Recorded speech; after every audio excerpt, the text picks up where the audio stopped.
আজকের ভিডিওটি আপনারা টাইটেল এবং থাম্বনেল দেখে বুঝতে পারছেন কোন বিষয়ে আলোচনা করব।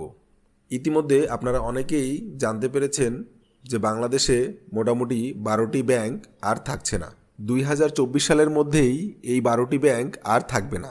অর্থাৎ এই দুর্বল ব্যাংকগুলো অন্য সবল ব্যাংকের সাথে মার্জ হয়ে যাচ্ছে। এটা অলরেডি বাংলাদেশ ব্যাংক বিভিন্ন গণমাধ্যম এবং প্রিন্ট মিডিয়ার মাধ্যমে আপনাদেরকে জানিয়েছে। তো আজকে আমি আপনাদেরকে জানাবো, যদি আপনাদের এই দুর্বল ব্যাংকগুলোর কোনো একটি ব্যাংকে আপনাদের অ্যাকাউন্ট থাকে অথবা আপনাদের কোনো এফডিআর বা ডিপিএস থাকে, সেক্ষেত্রে আপনারা কি করবেন এবং কিভাবে আপনারা আপনাদের আমানত সুরক্ষিত রাখতে পারবেন। তাই আজকের ভিডিওটি খুবই গুরুত্বপূর্ণ হতে যাচ্ছে। প্রথমেই বলে নেই কোন ব্যাংকগুলো মার্জ হয়ে যাচ্ছে। লিস্টের প্রথমেই রয়েছে রাজশাহী কৃষি উন্নয়ন ব্যাংক। রাজশাহী কৃষি উন্নয়ন ব্যাংক কৃষি ব্যাংকের সাথে মার্জ হয়ে যাচ্ছে, অর্থাৎ পরবর্তীতে রাজশাহী কৃষি উন্নয়ন ব্যাংক নামে কোনো ব্যাংক আর থাকবে না। লিস্টের 2 নম্বরে রয়েছে বেসিক ব্যাংক। এই বেসিক ব্যাংক সিটি ব্যাংকের সাথে মার্জ হয়ে যাচ্ছে। লিস্টের 3 নম্বরে রয়েছে বাংলাদেশ ডেভেলপমেন্ট ব্যাংক। বিডিবিএল ব্যাংকটি মার্জ হচ্ছে সরকারি সোনালী ব্যাংকের সাথে। আর ইতিমধ্যে আপনারা সকলেই জানেন পদ্মা ব্যাংক মার্জ হয়ে গিয়েছে এক্সিম ব্যাংকের সাথে, অর্থাৎ পদ্মা ব্যাংকের সকল কার্যক্রম এখন এক্সিম ব্যাংক হিসেবে পরিচালিত হচ্ছে। পাশাপাশি ন্যাশনাল ব্যাংক মার্জ হচ্ছে ইউনাইটেড কমার্শিয়াল ব্যাংকের সাথে। এর পাশাপাশি এবি ব্যাংকেরও মার্জ হওয়ার আলোচনা চলছে। তো এইভাবে 2024 সালে মোট 12টি ব্যাংক আর থাকবে না। আমি ব্যাংকের নামগুলো আমার ডেসক্রিপশন বক্সে দিয়ে দিব, আপনারা চাইলে ব্যাংকগুলো ডেসক্রিপশন বক্স থেকে দেখে নিতে পারেন। সবথেকে গুরুত্বপূর্ণ বিষয় হচ্ছে এই ব্যাংকগুলোর মধ্যে যদি আপনাদের কোনো একটি ব্যাংকে আপনারা আপনাদের বিজনেস অথবা টাকা পয়সা লেনদেন করে থাকেন, সেই ক্ষেত্রে আপনাদের করণীয় কি।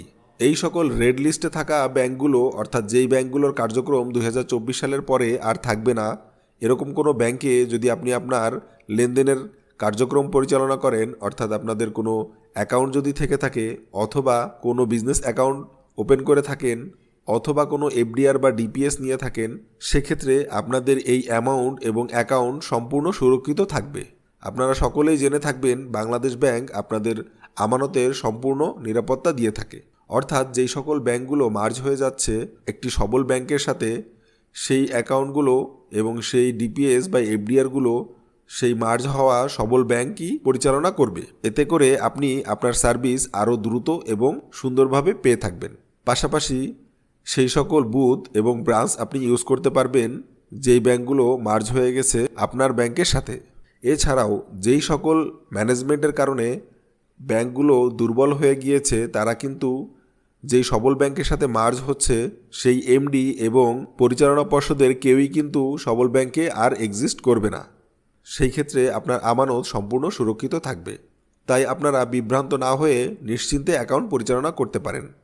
এর পাশাপাশি বাংলাদেশ ব্যাংক বেশ কিছু নীতিমালা প্রণয়ন করেছে এই মার্জের বিষয়ে। এ বিষয়ে ডিটেলস আমার ডেসক্রিপশন বক্সে দেওয়া থাকবে। এবং এর পাশাপাশি যদি আপনাদের কোনো পার্সোনাল মতামত থেকে থাকে, সেক্ষেত্রে আমার কমেন্টস বক্সে আপনারা কমেন্টস করতে পারেন কোন প্রক্রিয়ায় মার্জ হলে আপনাদের জন্য সুবিধা হবে। তো আজকের ভিডিওটি এই পর্যন্তই। আমার ভিডিওটি ভালো লাগলে অবশ্যই একটি লাইক, কমেন্টস এবং সাবস্ক্রাইব করে পাশেই থাকবেন। সো আজ আমি যাচ্ছি, দেখা হবে নতুন কোনো ভিডিওতে।